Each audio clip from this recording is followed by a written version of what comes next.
ओम येन देवाः पवित्रेणात्मानं पुनते सदा तेन सहस्रधारेण पावमानि ही पुनन्तु नः। आज मैं शुक्ल यजुर्वेद का जो 32वां अध्याय है उसे मैं आज देख रहा था, तो स्मरण पथ पर आया कि जो प्रसिद्ध मंत्र है शुक्ल यजुर्वेद के 32वें अध्याय का तीसरा जो मंत्र है कि न तस्य प्रतिमा अस्ति, न तस्य प्रतिमा अस्ति यस्य नाम महद यशः। यह जो मंत्रांश है यह अत्यंत महत्वपूर्ण है और इस पर लोगों ने विविध प्रकार से इसकी चर्चा की है। यही मंत्र हमें जो श्वेताश्वतरोपनिषद का जो चतुर्थ अध्याय है उसका 19वां भी मंत्र यही है कि न तस्य प्रतिमा अस्ति यस्य नाम महद यशः। यह श्वेताश्वतरोपनिषद के चतुर्थ अध्याय का 19वां यह मंत्र है और इसमें थोड़ा सा अंतर किए हुए है इसका अर्थ कि नैन मूर्ध्वं न तिर्यञ्च न मध्ये परिजग्रभत न तस्य प्रतिमा अस्ति यस्य नाम महद यशः। यहाँ इसका अर्थ यह है कि न तस्य प्रतिमा अस्ति, उस परम तत्व का, उस परम ब्रह्म का जो पर ब्रह्म है उसका कोई सामना, कोई उपमा नहीं उसके साथ है, किसी के साथ इसकी उपमा नहीं की जा सकती। यहाँ प्रतिमा का अर्थ लोग मूर्ति से करते हैं कि यस्य न तस्य प्रतिमा अस्ति, इसकी कोई प्रतिमा नहीं है, मूर्ति नहीं है, ऐसा अर्थ जो करते हैं वो थोड़ा सा अटपटा सा लगता है, क्योंकि शुक्ल यजुर्वेद का जो 32वां अध्याय है उसके तीसरे मंत्र में ही न तस्य प्रतिमा अस्ति, यहाँ प्रतिमा का अर्थ मूर्ति नहीं होकर यहाँ उपमा अर्थ है। और प्रतिमा का जब हम शब्दकोश देखते हैं तो प्रति, उपसर्ग, माँ और अंग टाप इनसे बनकर इसका अर्थ समानता, समरूपता, प्रतिमा अर्थ भी लिया गया है, शाब्दिक अर्थ यह भी है। और इन मंत्रों को यदि हम देखते हैं तो यहाँ उपमा अर्थ के लिए ज़्यादा यह सटीक है और समानता है इस अर्थ में है कि इसकी कोई उपमा नहीं है। इसको जब हमने रघुवंश को टटोला, रघुवंश में देखा तो रघुवंश के दूसरे ही अध्याय, दूसरे ही सर्ग का जो 49 श्लोक है कि गुरोह कृशानु प्रतिमाद विभेषी, सिंह दिलीप संवाद में वो कहते हैं कि कृशानु के प्रतिमाद, प्रतिमा का अर्थ यहाँ समान है, प्रतिमा का अर्थ यहाँ उपमा अर्थ में है और इस अर्थ में प्रतिबिंब अर्थ में भी हमें मिला है रघुवंश में। रघुवंश के 12वें सर्ग का जब 100वां श्लोक देखेंगे तो प्रतिबिंब अर्थ में है, बालार्क प्रतिमे बापसु करके श्लोक है। और इसका अभिप्राय यह हुआ कि हम इसके अर्थ को क्या लिया जाए कि न तस्य प्रतिमा अस्ति, उस पर ब्रह्म की कोई मूर्ति नहीं है, क्या यह अर्थ है या अर्थ मेरे पास अभी शुक्ल जो यजुर्वेद है जिसकी व्याख्या प्रोफेसर उमाशंकर ऋषि जी ने की है वह पुस्तक मेरे पास है और उसमें जो उसको मैंने पढ़ा तो उसके अर्थ को उपमा अर्थ के दृष्टि से ही किया गया है कि उस पर ब्रह्म की कोई उपमा नहीं है, कोई शानी नहीं है। तब फिर विद्यापति का वह पंक्ति मुझे ध्यान आई जिसमें कहा है कि उपमा तोहर करव ककरा संग करितहु अधिक लजाई, हे माधव कततोर करव बड़ाई। हे माधव, हे कृष्ण, तुम्हारी मैथिली साहित्य में है, विद्यापति कवि ने लिखा है कि तुम्हारी मैं उपमा किससे करूं। हे माधव, हे कृष्ण, माधव कते तोर करव बड़ाई, कितनी प्रशंसा करूं तुम्हें। उपमा तोहर करब ककरासंग, किसके साथ तुम्हारी उपमा करूं, करिता हूँ अधिक लजाई, जब तुम्हारी उपमा किसी से करता हूँ तो स्वयं लज्जा होती है कि तुम्हारी उपमा कोई भी नहीं है। तुम अपने आप में कोई तुम्हारी शानी नहीं, तुम्हारा कोई किसी से समानता नहीं है। उस अर्थ में यहाँ जो मंत्र है कि न तस्य प्रतिमा अस्ति, जो 32वां जो अध्याय है शुक्ल यजुर्वेद का, उसका जो तीसरा मंत्र है कि न तस्य प्रतिमा अस्ति यस्य नाम महद यशः, उसकी कोई प्रतिमा नहीं है जिसका नाम महत अर्थात सबसे बढ़कर यश स्वरूप है, यश के रूप में है। ऐसा न तस्य, उस ब्रह्म का कोई, उस ब्रह्म की कोई उपमा नहीं, कोई समानता नहीं है। जिसका हमने जैसा कि बताया कि कोश भी मैंने देखा, तो कोश में भी प्रतिमा का अर्थ तो प्रतिमा तो है ही, लेकिन समानता, समरूपता, प्रतिमा और उपमा की दृष्टि से अर्थ मिलता है। तो यहाँ एक कई विद्वानों का ये भी मत है कि ऐसा, तो हालांकि कहीं पर व्याख्या नहीं देखी हमने कि नतस्य प्रतिमा, वो न तस्य को मिला करके नतस्य, जो नत है, जो झुका हुआ है, उसे प्रतिमा रूप में दिखाई देते हैं। ये अर्थ कुछ अटपटा सा लगता है, इस अर्थ की तरफ जाना भी नहीं चाहिए। इसको परीक्षा करने के लिए सबसे बढ़िया तरीका इसका यही है कि हम इसके इसी 12 अध्याय 32वां जो अध्याय है उसके ये तीसरा मंत्र है न तस्य प्रतिमा अस्ति, तो उसका पहला मंत्र जब देखते हैं उसको देखेंगे कि तदेवाग्निस तदादित्य तदवायुस तदु चंद्रमा तदेव शुक्रम तद ब्रह्म ता आपः सौ प्रजापति। इस तरह से जो कहा गया है कि हे परब्रह्म, वह परब्रह्म ही अग्नि है, वही परब्रह्म आदित्य भी है, चंद्रमा है, वही वायु है, तो वही भास्वर ज्योति है।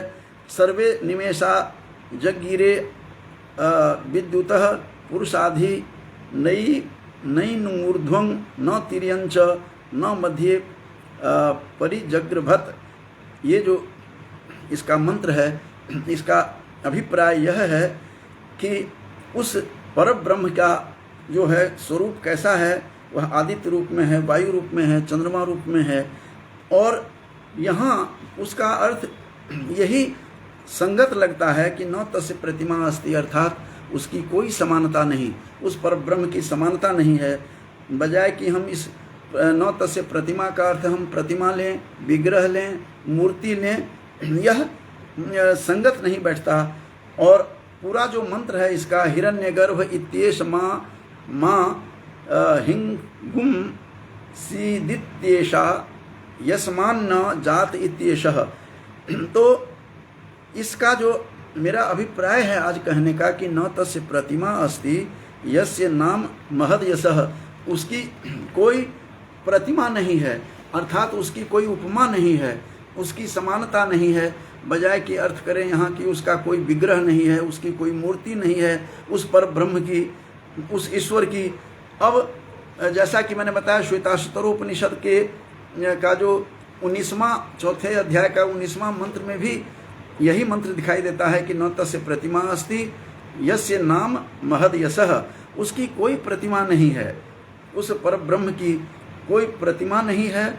और महान यश सर्वत्र प्रसिद्ध है उस परब्रह्म का, उसकी कोई प्रतिमा का मतलब कोई उपमा नहीं है, कोई समानता नहीं है, कोई मुकाबला नहीं कर सकता, उसके तत्स्वरूप तद्वत स्वरूप कहीं नहीं है। इस तरह से अर्थ मिलता है।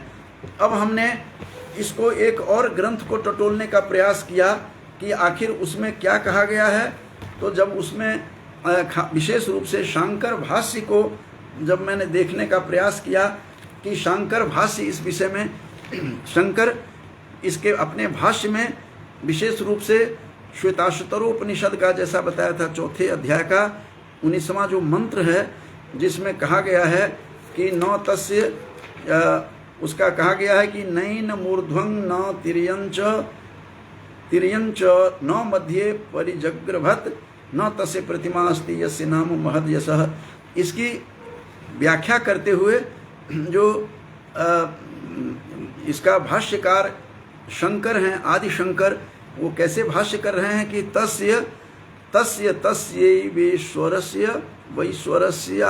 वैश्वरस्याखंड सुखानुभवत्वादेतादृश द्वितीया भावात प्रतिमोपमा नास्ति।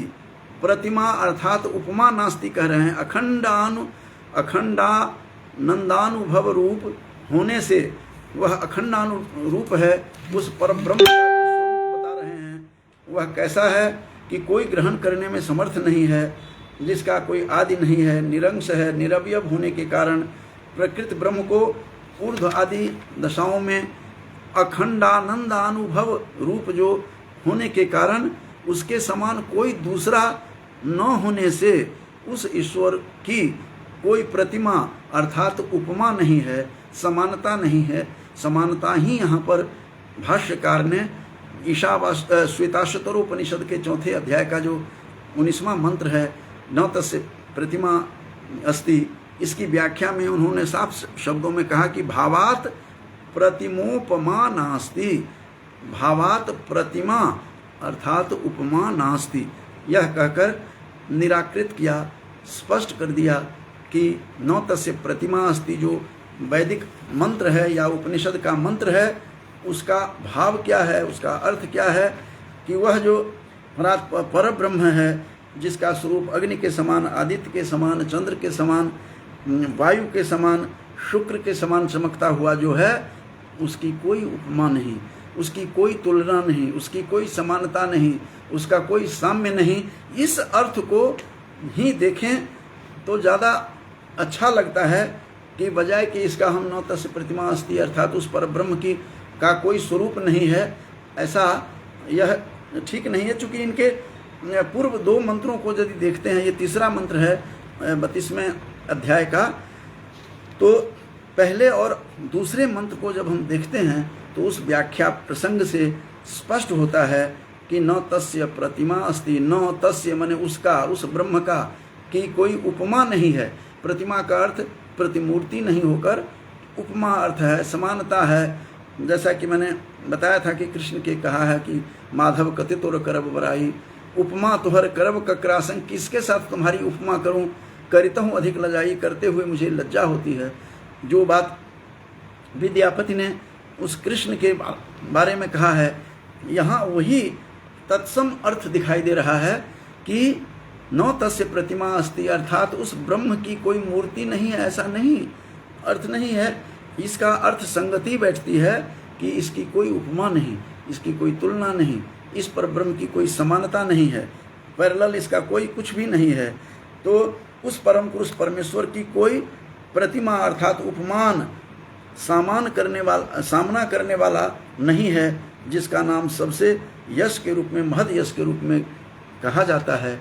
तो व्याख्याकार जो मेरे पास जो, जैसा कि मैंने बताया था, मेरे पास जो शुक्ल यजुर्वेद जो मेरे पास है, जो जिसकी व्याख्या प्रोफेसर उमाशंकर शर्मा ऋषि जी ने, जो पटना विश्वविद्यालय के प्रोफेसर और अध्यक्ष रहे हैं, उन्होंने अपनी व्याख्या में जो उनकी हिंदी व्याख्या है, इसमें उन्होंने यही व्याख्या की है कि न तस्य प्रतिमा अस्ति अर्थात ये हिंदी इसकी टीका कर रहे हैं कि उस पुरुष परमेश्वर की कोई प्रतिमा, ब्रैकेट में दिया है उपमा, सामना करने वाला नहीं है।